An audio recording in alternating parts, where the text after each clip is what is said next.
boa noite. Meu nome é Fernanda Beato, eu sou desenvolvedora aqui na Blue e hoje vou falar sobre o livro que eu li recentemente, Orientação a Objetos e Sólidos de Paraninjas, do Maurício Anish.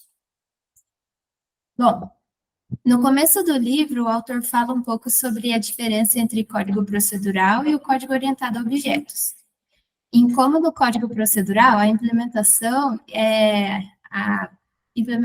de escrever o melhor, é importante, né? E escrever o melhor algoritmo para um problema que era esse o foco antes. Na orientação a objetos, o foco é no projeto de classes e como elas se encaixam. Ele também diz que o código orientado a objetos é como um quebra-cabeças. Quando uma peça muda, a alteração deve se propagar para as outras peças. E, por fim, ele também nos diz que vai apresentar uma nova visão para a gente sobre acoplamento, coesão e encapsulamento. Uma nova forma de facilitar a evolução e a manutenção desses códigos.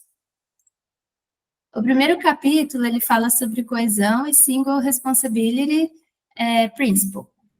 Ele falou em como uma classe coesa é aquela que possui uma responsabilidade única e que uma classe não coesa não para de crescer nunca. E aí que a gente entra no S do Solid, o princípio de responsabilidade única, sendo uma classe que deve ter uma única responsabilidade. Ele também fala sobre como encontrar classes não coesas, e geralmente elas são encontradas onde temos muitos métodos diferentes, que são modificadas com frequência e que não param de crescer. A dica aqui é começar a dividir em classes menores e focando melhor nas classes para definir elas melhores, né? E deixar elas com fácil entendimento. No próximo capítulo, ele fala sobre acoplamento e Dependency Inversion Principle.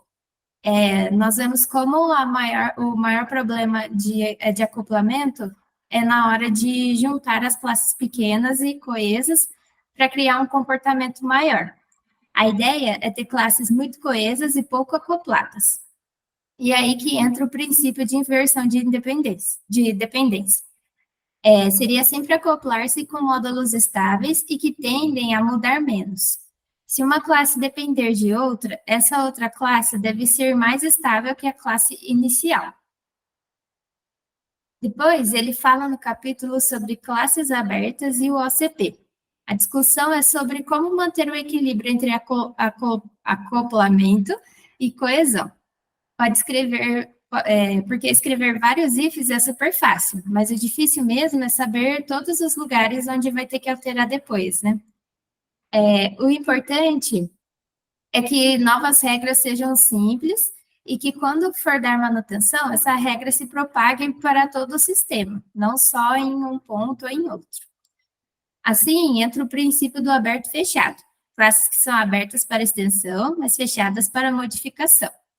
E quando temos classes com dependências claras, automaticamente criamos classes fáceis de se testar.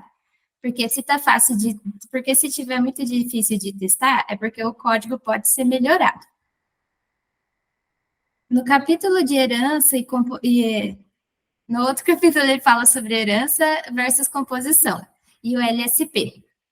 A gente descobre sobre os desafios de usar a herança e porque classes filhas sempre precisam respeitar os contratos definidos pela classe pai.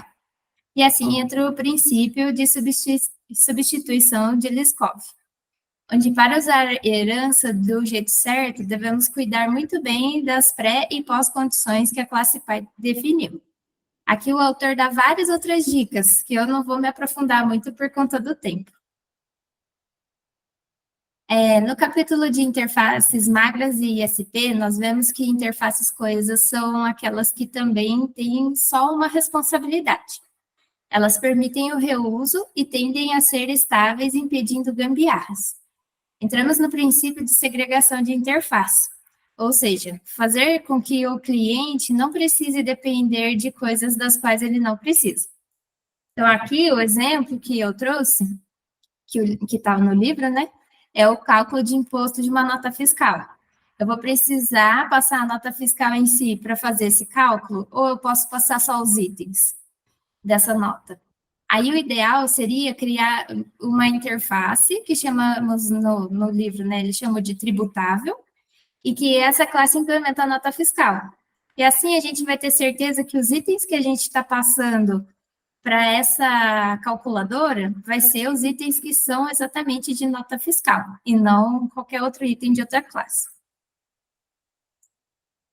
E para concluir, o autor diz que para fazer um bom projeto de classes não é muito fácil, e que a gente deve pensar em ter classes com responsabilidades bem definidas, e assim ganhamos em coesão.